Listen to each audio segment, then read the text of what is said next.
Tariro had always been a child of promise. She finished her A-levels young, bright-eyed, and eager to step into the wider world. But beneath her intelligence, there was a softness, a naivety that no classroom could shield her from. She had grown up in the safety of her family's love, a home filled with laughter, prayer, and Bible verses that guided her path. In Tariro's world, people were kind, and truth was simple. Yet stepping into university was like entering another country altogether. The noise of the city, the faces of strangers, the freedom that pulls through the campus, it was all intoxicating and confusing. Tariro was unprepared for this new rhythm of life, and more so for the games people played in the name of love. It was there that she met David. He was only a month younger than her, but he carried himself with confidence that made him seem older. His voice was gentle, his eyes warm, and when he said he loved her, Tariro believed him without question. She wanted to believe him. To her, love was a sacred word,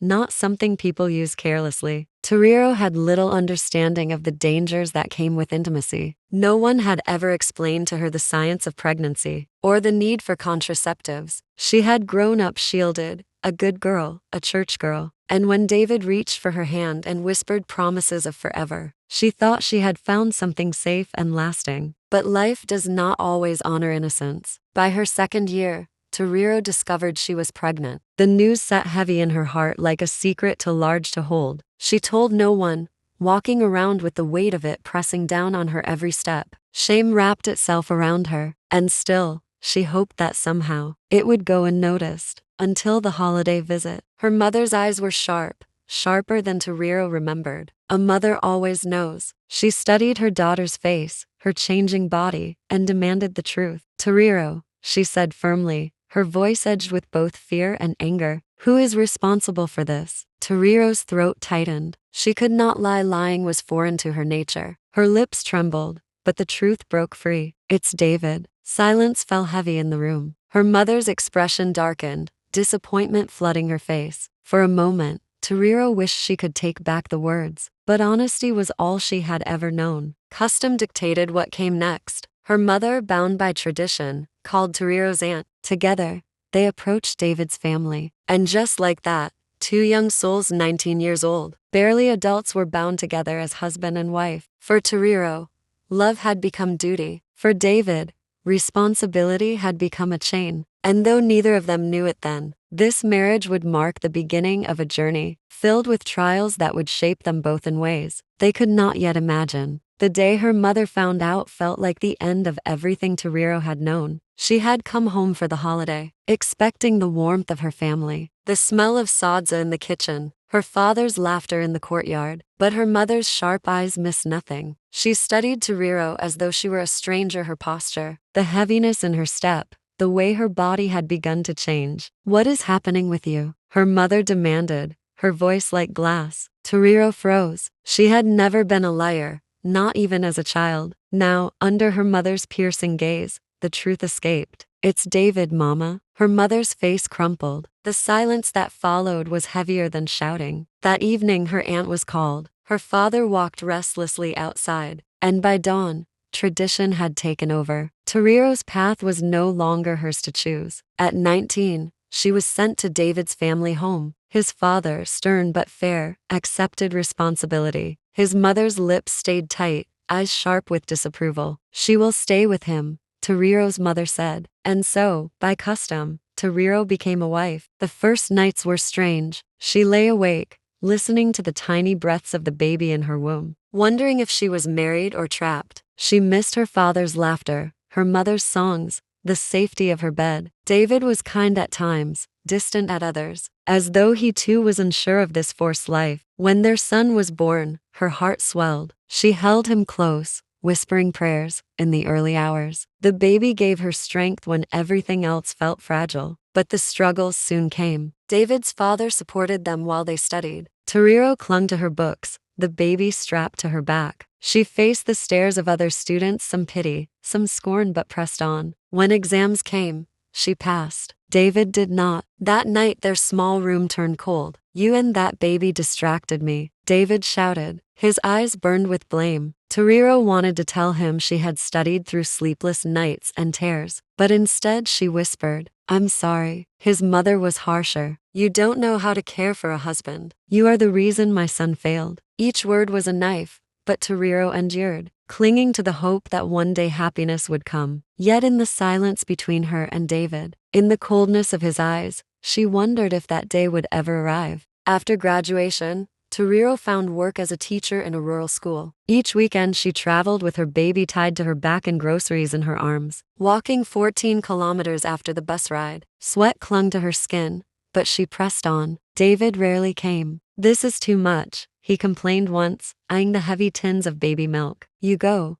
I'll visit when I can. So she went, week after week, until her father's influence moved her closer to the city. Even then, her salary was never her own. Every payday she handed her payslip to David. Women waste money, he said, echoing his mother's words. I'll use it wisely. But while Tariro and the baby wore second-hand clothes, David came home with designer shirts. City life requires a certain standard, he explained smoothly. You don't need such things. Tariro forced a smile, though inside she wondered if her life mattered at all. By the time their son turned 3, she was pregnant again. That was when David's anger grew darker. Sometimes his belt became his weapon. Women only listen when they are beaten, he muttered, striking her as she shielded herself. At work he teased her with names of women in his office. If you leave me, I'll marry someone better. Do you think you're the only one? The words sank deeper than the blows. Tariro began to think of death. Divorce felt like a greater shame than vanishing altogether. Then came the worst blow. David's father, their main supporter, died. His mother quickly seized control. I'm in charge now,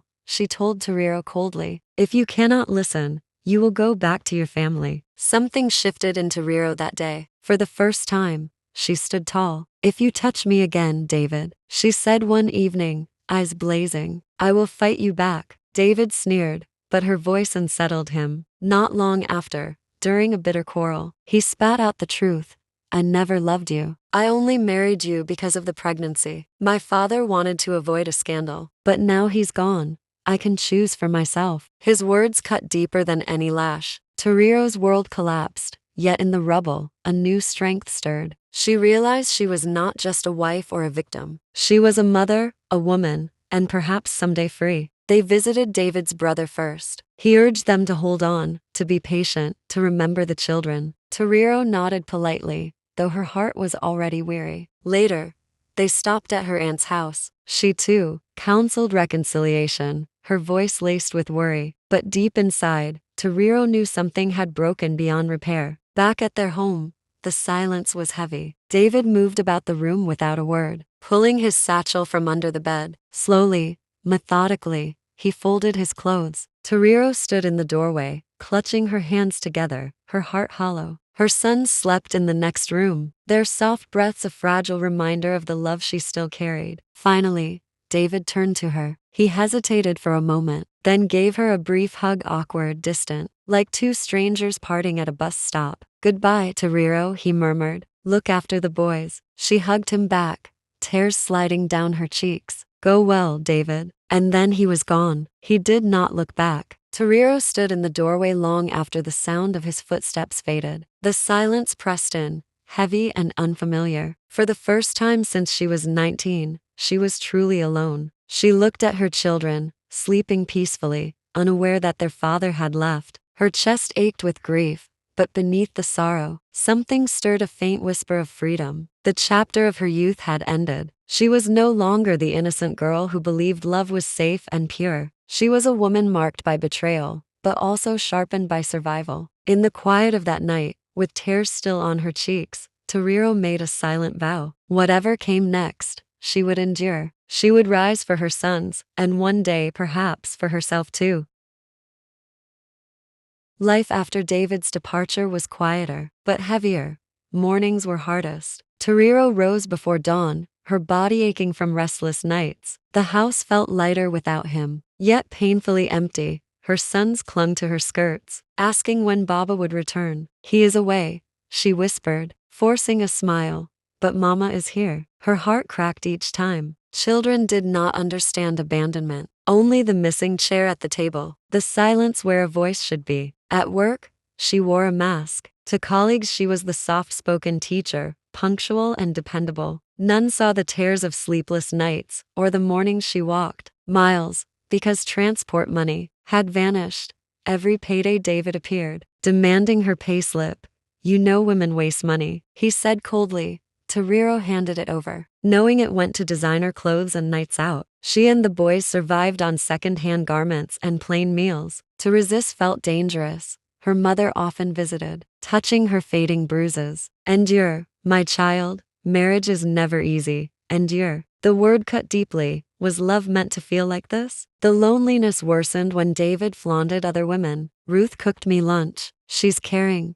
Not like you." Or with a smirk, "If you leave me, I'll marry someone better." The words sliced sharper than blows. At night, Tariro lay awake listening to her sons breathe, wondering if death would be easier than this slow erosion of her soul. Then the world shifted. David's father, their only steady support, passed away. With him gone, she lost her shield. "I am in charge now," his mother said coldly. "Do as I say, or go back to your family." Something cracked inside Tariro when David lifted his hand again, muttering, "Women only listen when they are beaten." She did not bow. "If you touch me again, David," she said steadily, eyes burning, "I will fight you back." He sneered, but did not strike. For the first time, Tariro felt power flicker within her, fragile but real. The final wound came weeks later, not from fists, but words. "I never loved you," David spat. "I only married you because of the pregnancy. My father didn't want a scandal. Now he's gone, I can choose for myself." The confession shattered the last illusion she had clung to. All her prayers, her endurance,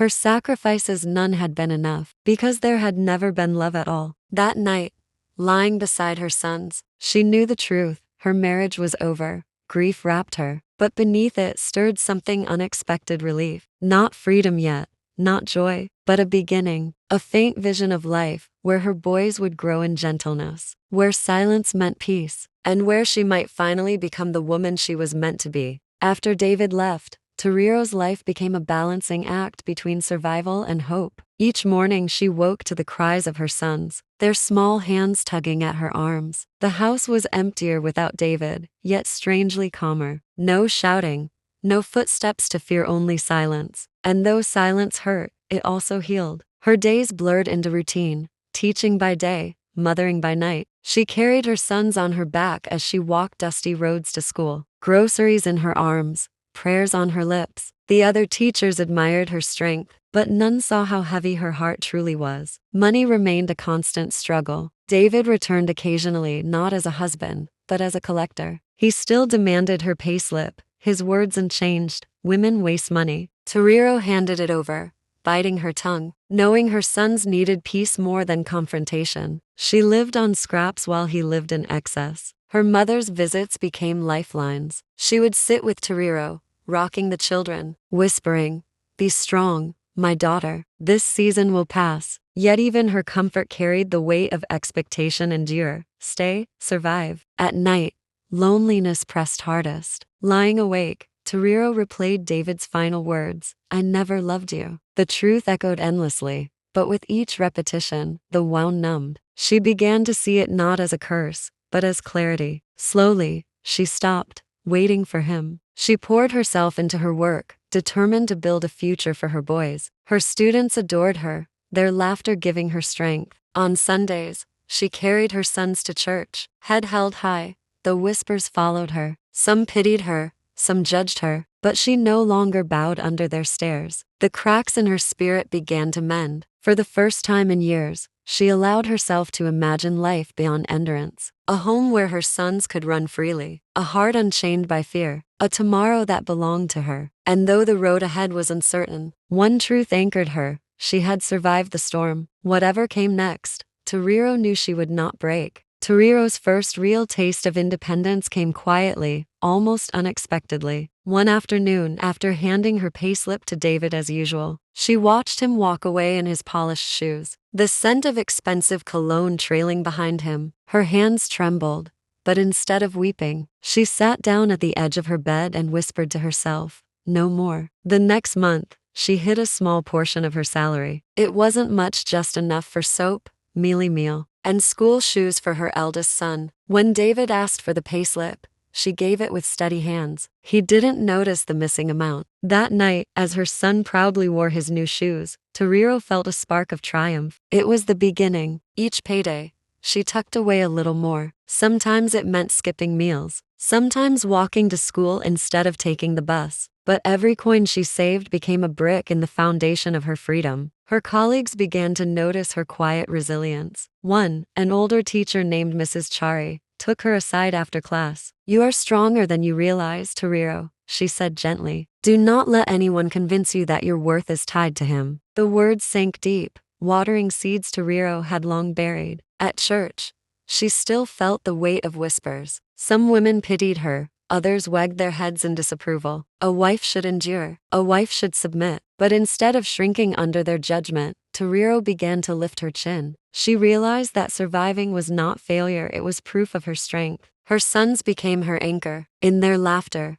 she found healing. In their questions, she found courage. When her eldest asked one night, "Mama, why doesn't Baba live with us?" she swallowed the lump in her throat and answered softly, "Because sometimes people are not meant to stay, but Mama will always be here." For the first time, she truly believed her own words. The loneliness did not vanish, but it transformed. Where once it felt like a prison, now it became a space for her to rediscover herself. She began to read again books she had long abandoned during the chaos of marriage. She wrote in journals, pouring out the pain, the hope, the fragile dreams she was learning to embrace. Piece by piece, Tariro stitched herself back together. She was no longer the wide-eyed girl who believed love was always pure, nor the silent wife who endured cruelty in the name of tradition. She was becoming something new, something stronger. And though she did not yet know what the future held, she had taken her first steps toward it, alone but unbroken.